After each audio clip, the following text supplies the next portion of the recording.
Welcome back. Welcome back, y'all. Welcome back. Welcome back, y'all. Welcome back. Hey, welcome back to Wisdom Wednesday. My name is Nick Scott. I am a personal brand expert, a speaker, and a social media influencer. And every Wednesday, I come on Facebook Live and I simulcast on Instagram Live, and I give you a piece of wisdom. So before I get too deep into my introduction, I am going to bring in the Instagram crowd. Y'all know how I do, so let's do it. Welcome back to Wisdom Wednesday. My name is Nick Scott. I am a personal brand expert, a speaker, and a social media influencer. And every single Wednesday, I like to pop in live on Instagram and I simulcast on Facebook. Hello, the influencer Creedy. Thanks for joining. And just interrupt your timeline to share a piece of wisdom that I have learned. Hey, Dead Shop, thanks for joining. That I have learned along the way of my personal branding journey, my entrepreneur journey, my life journey. So this is Wisdom Wednesday. Welcome back. Hello, the influencer caddy. Hello, Jahan and Christopher Renee. Thanks for joining, y'all. Thanks for joining. Today's piece of wisdom is to get your brand all the way together. Get your personal brand all the way together. And lucky for y'all, I am going to teach you exactly how to do that. As always, I am simulcasting both on Instagram and on Facebook, and the slide presentation is live, y'all. So if you want to see it, you can head over to my Facebook page. That is inickscott.com. No, it's not. It's facebook.com/inickscott. So the slides will be there for your viewing pleasure. So let's all gather here together so we can go ahead and get this presentation started, right? Because y'all know I don't like to waste too much of y'all's time. Here we go. So how are we going to get your personal brand all together? You're going to incorporate these 4 tips to get your personal brand all the way together, because what I'm tired of seeing is disjointed personal brands that absolutely make no sense, or people who just simply aren't taking control of their personal brand. Because here's the fact of the matter: if you don't take control of your personal brand, somebody else is going to control your brand for you. If you don't control the story, if you don't start to harness and grab onto your own narrative, somebody else is going to do it for you. So here are just 4 tips that I'm going to teach you today, how you can start to do it better if you're already doing it. So what you're going to learn, very simple. You're going to learn 4 tips to boost your personal brand, but specifically, I want to teach you how to become a baddie. Y'all know what a baddie is? You don't? Well, if you don't, I'm going to tell you what a baddie is. A baddie is a confident woman who unapologetically shows up as her true and authentic self in every single situation. That's what a baddie is. Do I have any baddies in the house? I'm a baddie. Who else is a baddie? Sucker for Pain, are you a baddie? Are y'all baddie? Yes, you know what it is. It is a confident woman who unapologetically shows up as her true and authentic self. Where my baddies at? Where the baddies in the house? Because that's what I want to teach you today, how to become a baddie with your personal brand. Okay? So before we get too deep into the training, I did create a workbook that goes with this training. If you want the workbook, you will have to go to my website and download it. If you're on Instagram, just click the link in my bio and you can go get the workbook. If you are on Facebook, the link is right in the caption of this video. Okay, so get the workbook. So the first part to being a baddie is to build your brand.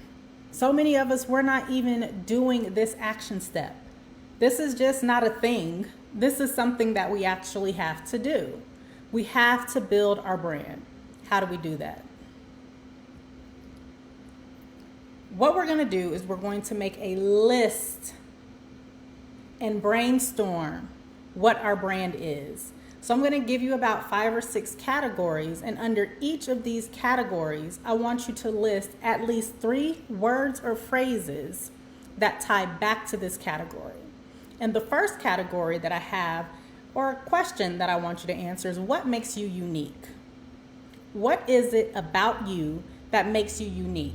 And when you're thinking about this, think about it from a very surface level, right? Physically, what makes you unique? And then I want you to take it even deeper and talk about emotionally and psychologically what makes you unique. The next category that I want you to start to brainstorm on is your experiences. What are your experiences? And when I say experiences, I mean both professional and personal experiences. See, a lot of times what happens with our personal branding is we feel like we can only draw on those things that are professional, or those things that have positioned us to be an expert. But that's not necessarily the case. Our personal brand encompasses all of our experiences, including awards and accolades, recognitions that we may have received, and like I said, our personal experience. So what are your experiences? And then I want you to ponder on your values. Write down 3 words and or phrases that clearly articulate what your values are. I hope y'all got some values. Write down what those values are, because those need to be in alignment with what your brand is. Write down your values.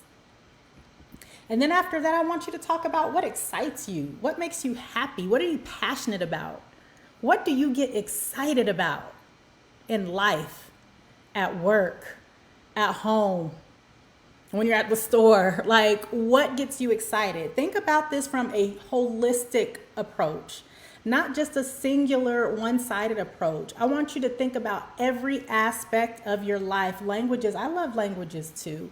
The language that I love the most, melanated, multilingual, WW, is Spanish. Spanish gets me excited. I love languages. I love the way that languages challenge you to think differently and to learn about a different perspective. So what excites you? The next category that I want you to think about is words to describe you. And again, think about it from a holistic viewpoint and stance. Words that describe you. Words that you would describe yourself as, and words that you've heard yourself described as. Now, I know for me, there have been throughout different phases of my life, words that people have described me as that I didn't necessarily see myself in alignment with. But that doesn't matter for this exercise. I want you to write down all the words that describe you, what you think you are, what other people think you are, and what you want to be, right? With this personal branding thing, I said it at the beginning, is if you don't control your story, somebody else will. It is a narrative, and it is very intentional. So think about those words that describe you currently, words that have described you in the past, and words that you want to describe you. So if you want to be an expert and you don't feel that you're an expert at something, write that word down, because that's something we can aspire to. That's aspirational.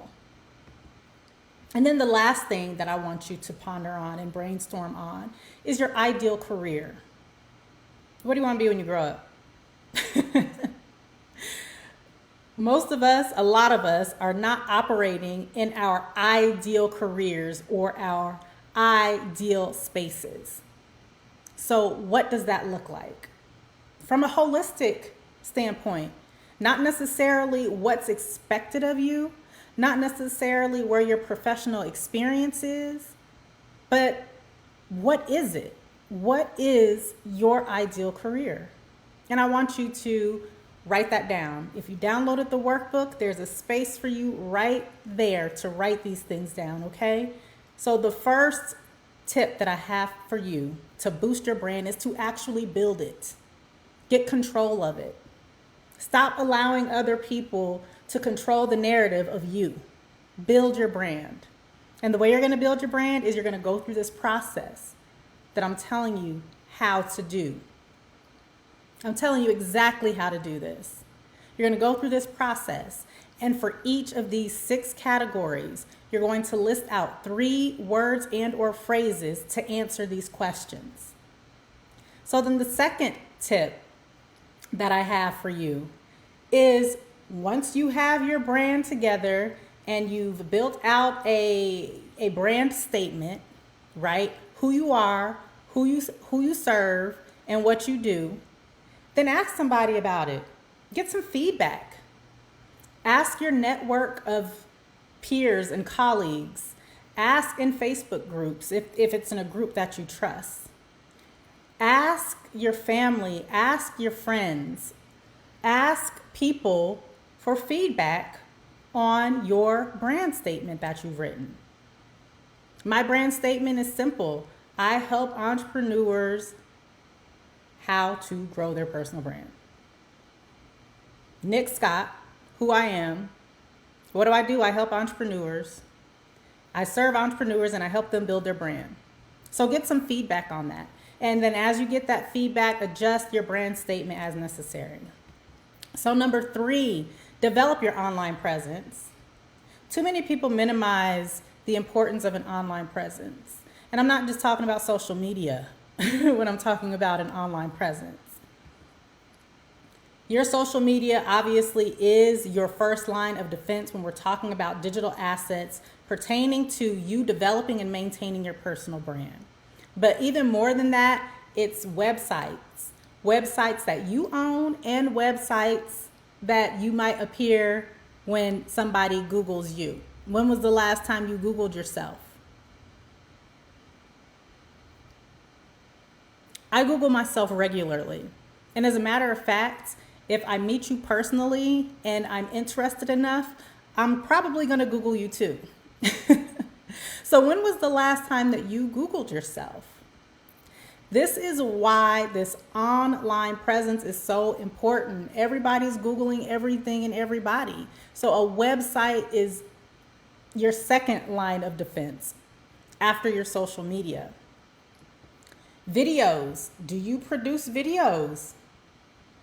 Videos are an amazing tool to use to start to build your brand, to start to position yourself as an expert, to start to create an engaged community of people who are eager to learn your content, to hear what you have to say, to buy your products and services, to hire you, to establish that brand presence. Videos are excellent at that. Start managing your videos. Stop being all willy-nilly and all over the place. Be focused, be strategic, and be intentional. Photos.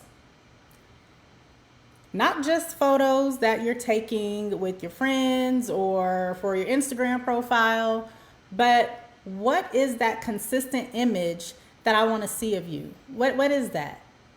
Do you have a headshot? If you don't have a professional headshot, you need a professional headshot. We want to know what you look like. We're talking about personal branding. We need to get personal here. Articles. These are both articles that you've been highlighted in and articles that you can write about yourself. LinkedIn is a great place to do this. Are you writing articles in your area of expertise on a site like LinkedIn? Articles. This is a huge part of developing your online presence. Podcasts. This is something that people don't necessarily think about, but podcasts, yes, those are audio files, but it's online. That's where it's housed. And podcast, again, that is a great way for you to start to establish yourself as an expert, to build your credibility, to position yourself to start to build a community of engaged people who are excited to hear what you have to say, to learn what you have to teach, to buy your products and services, and or to hire you. Start controlling your online presence, y'all. Take control of this stuff. If you Google yourself and nothing comes up but your personal Facebook page or a bunch of disjointed social media sites that one doesn't even have anything to do with the next, you got to get that together. It is 2020, almost 2021 in 4 months. Can you believe that? 4 months away from 2021. Today's tip, today's piece of wisdom is to get your personal brand all the way together. Get it together through your social media, through your website, through your videos, your photos, your articles, your podcasts, and your blogs. Are you blogging? Are you blogging? If you really want to boost your personal brand, these are the areas that you really should be focusing on. And I'm not saying focus on all of them. Maybe just one or two and then master it. One or two and then master it. What is it going to be? Is it going to be your social media that you're going to take control over and start to develop? Is it going to be your website? Your videos, your photos? What are you going to do? Blogs? Articles? What are you going to do to start to develop your online presence? And then the last tip that I have for you to boost your personal brand. Wait, no. We're doing more than boosting our personal brand, right? We are becoming a baddie. Remember? A confident woman who shows up in every situation unapologetically as her true, authentic self. We're becoming a baddie with our personal brand. You want to be a baddie? The last thing that you have to do is integrate stories into your personal brand. Integrate stories. The one-line captions, stop it. Stop doing that. Use the assets in your online portfolio to tell stories about yourself. Tell personal stories. Tell professional stories. Tell stories of triumph. Tell stories of lessons that you've learned. Tell stories that humanize you. Remember, I said we want to get personal with this thing. We want to get personal with this thing called our personal brand. And we're not getting personal if we're just having these little one-liners. That's not personal. That doesn't humanize you as an entrepreneur, as a professional. That doesn't humanize you. Make meaningful connections. I'm going to use the words of my dear friend, Mark Zuckerberg, the founder and creator of Facebook. Make meaningful connections with your audience, with your personal brand. Use your digital assets, all of those things that we just talked about. Your blog, your podcast, your social media, your website, articles, your photos, your videos, all of that. Let's use that stuff to make meaningful connections. Okay? So, just to recap everything that I just learned, and you can tell I'm very passionate about this stuff, y'all. Remember at the beginning of the presentation, and I said, what is it that makes you excited? What gets you happy? What is it? This is something that I get really excited about, if you can't tell. So just to recap what you just learned, you learned 4 tips to boost your personal brand. And specifically, I taught you how to become a baddie with your personal brand, right? We want to be a baddie. We want to be the baddest chick. We want to show up unapologetically as our true, authentic selves in every situation, including online. So the first thing that we want to do to become a baddie is we want to build our brand. Build our brand. And remember, I said in order to start to build your brand, you have to come up with your brand statement. In order to get your brand statement, you have to go through those categories of questions and answer them. Build your brand, because somebody else is building it for you if you're not. The next thing that we need to do to become a baddie is we need to ask about our brand. Ask people that we trust. Ask people that we know about our brand statement and get their feedback, and then start to make revisions and modifications based off of that. The next thing that we need to do to become a baddie is to develop our online presence. And I spent a lot of time talking about our online presence and how we need to be developing it. Our social media sites are our first line of defense, and our website is going to be our second line of defense. So develop your online presence. And then lastly, to become a baddie, you need to integrate stories. Stop being so distant. Become personable. Be a human. We're human. People love to connect with people. They don't want to connect with a brand. They want to connect with a person. So if you are interested in growing your brand and boosting your personal brand, these are the things that you're going to have to do. It just is. And the Muse Babe has a question: How can we keep it personal when you're a private person? That's a great question, and I typically don't take Q&A during my Wisdom Wednesday, but because this question is so good, I'm going to take it. I'm a very private person. I know y'all can tell by the way that I post so much on social media, and it seems like you know everything about what's going on with Nick Scott, but guess what? No, you don't. When I post on social media, when somebody posts on social media, understand that it really is just a snapshot of what's happening in their lives. Even some of those vloggers that you watch that really get into the behind the scenes, a lot of those videos are edited. So they're only telling you what you want to know. So if you're a private person, you don't have to share private stuff.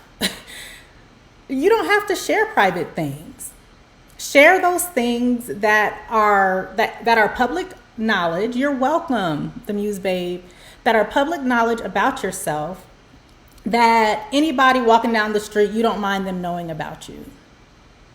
If you notice on my social media and in my digital portfolio, I rarely talk about my kids. I might shout them out in a couple posts, but I rarely show my kids, and my kids are grown. My kids are 18 and 16. I rarely talk about my husband. I rarely show pictures of my husband, because that's not what my social media is about. If y'all want to know, then you need to know me. And those are just personal aspects of my life that I choose not to share. I don't share receipts. You know, we're in this receipts world. Hola, how you doing today? Thanks for joining. Bienvenido. I don't share receipts. Y'all don't need to know how much money I'm making. That's not your business. So when you're a private person, keep those things private. But that doesn't mean that you can't share personal aspects about yourself. You understand the difference? There's a difference between being personal, something being personal, and something being private. Now, something that I do share a lot. Thank you. He said he liked my hair, so, you know. Some things that are personal that I share a lot about are my business, the pitfalls that I've experienced in my business, the lessons that I've learned in my business, and coming on here on Wisdom Wednesday and sharing my wisdom with you. Those are personal things, but it's not necessarily private. Does that make sense? I hope that was helpful for y'all. I felt like I got a little tangential and off topic, but I hope that was helpful for y'all, because that's a huge hurdle that a lot of people have to overcome, and that I personally have worked with several clients on overcoming. Being a private person, but being public and personal on social media. Share what you want to share, and don't feel pressure to share more just because someone in your niche is showing you all up in their house. Look, I have a whole house, but y'all see that? That's what y'all get to see, and you only get to see what I want to show you. You don't get to know what school my kids go to. You don't get to know you don't get to know everything. All right, I think I made my point. And I want you to share your stories, Muse Babe, because that's really what's going to make the connection with your people. Isn't that all beautiful? Y'all know how my Instagram family does. They show up and we always engage. If you're not following me on Instagram, follow me on Instagram. And then I do want to remind you that if you are not, or if you have not downloaded the workbook to go with this training, even though I got tangential at the end, but I felt that question, and I felt like it needed to be addressed. Make sure that you download the workbook. The replay of this training is going to be both on my IGTV and on my Facebook, so that you can go back and fill in the workbook and get your brand together. Get your brand together. If you're on Instagram, you get the workbook, go click the link in my bio and download the workbook. If you are on Facebook, the link is in the caption of this presentation. All right, y'all. I am not going to take up too much more of your time on a Wednesday. So I will see y'all next time. All right. Bye now.